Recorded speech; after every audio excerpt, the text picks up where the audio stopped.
year Louis's school takes them to a special place to help them learn things other than what they learn from books. As per every year, this year his school decided to take him to a museum. Louis was all excited to go there. He had started preparing things for a week.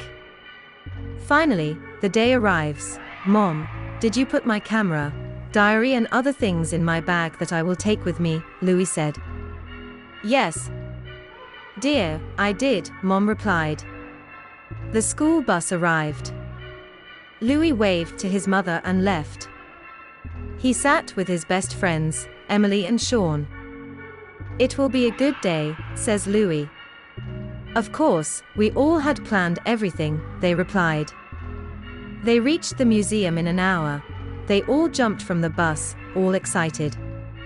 Their teacher took attendance and guided the students that they can't touch anything, because these are all antique things, and if somebody accidentally broke them, they'll have to pay a heavy fine. All students listened to the instructions carefully, and followed their teacher. They are now put into different groups, and are discovering different things. Louis, Emily, and Sean are in one group. First of all, they see a blue whale. "What's this, teacher?" Louis asked. "It's a model of a whale based upon a real female whale's body, which was found dead in the southern tip of America, back in 1952. Emily takes a picture of it.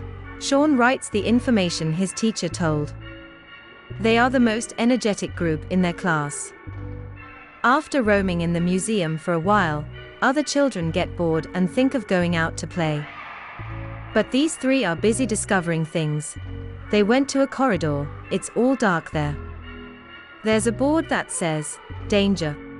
We shall not go ahead," says Sean. He's always scared of ghosts. "But if we didn't, we might miss a lot of things," says Emily.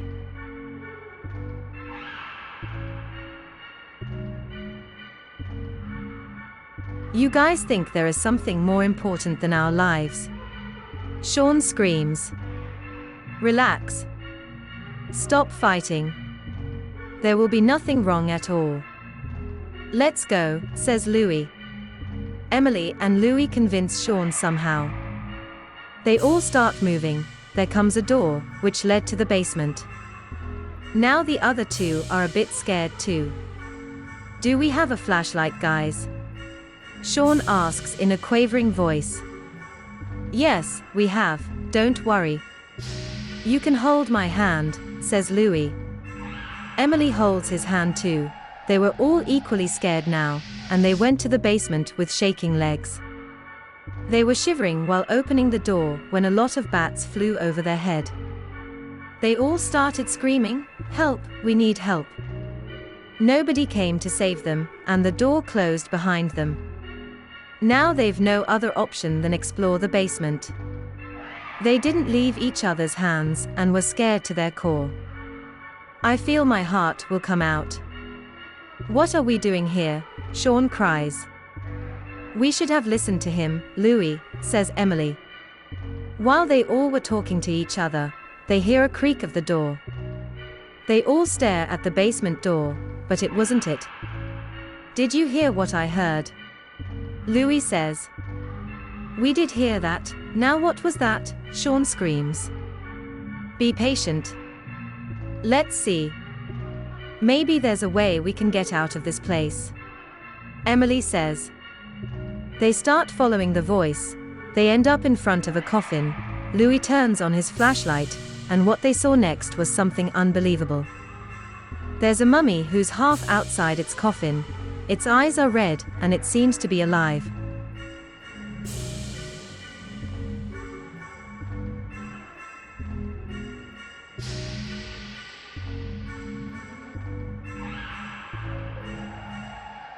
"Is it a mummy?"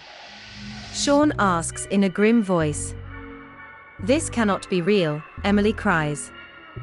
Louis stares at the mummy for a while, and he asks calmly, "Who are you?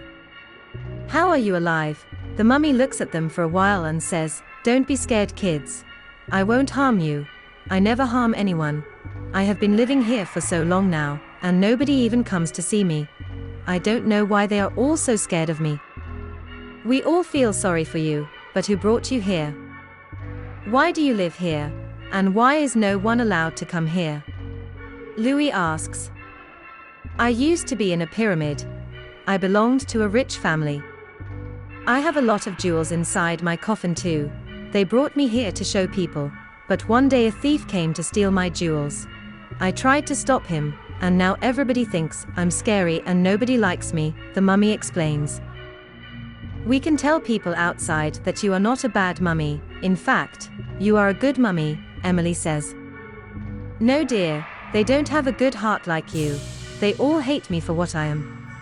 Mummy says I have an idea. Why not we remove all your bandages, and you will look like a normal person then? Says Louis. Ha ha. I am what I am, and I want people to accept me like this too, Mummy says. We can become your friends and help you. Sean says. I am so happy. Somebody called me friend after so long. But you don't need to help me. These people are so different from you, and I just come to life for you all. But we want to help you since you are lonely. It doesn't feel good, Sean says. While they all were talking, they hear the voice of someone coming down the stairs. They all hide. It was that thief again, and he came back to steal the jewels of the mummy. He comes near to the coffin and tries to open it. Louis thinks this is the best time to reveal him in front of everyone. In this way, the mummy will not be misunderstood. He takes out his camera and takes pictures of the thief. Then he plans to catch him red-handed. He arranges a rope and asks Emily and Sean to surround the thief from both sides. Emily slowly walks towards the coffin and hides on its left side. Sean hides on its right side. Louis comes in front of the thief and says, "You should be ashamed of yourself. You are here to steal things. This is illegal." The thief looks back and says, "So now you little kid will teach me what is legal and what is illegal. You probably came here to steal too." The thief rushes towards Louis, but Sean and Emily wrap the rope around him and tie him up. Louis calls the manager, and they call the police, and the thief gets arrested. The mummy winks at them from the coffin and is happy now. The manager thanks the kids and leaves. Mummy has 3 new friends now and is very happy. The 3 kids visit Mummy every week. Sean is no longer scared of it. Mummy tells us that sugar and salt might look the same, but are different, and so are creatures.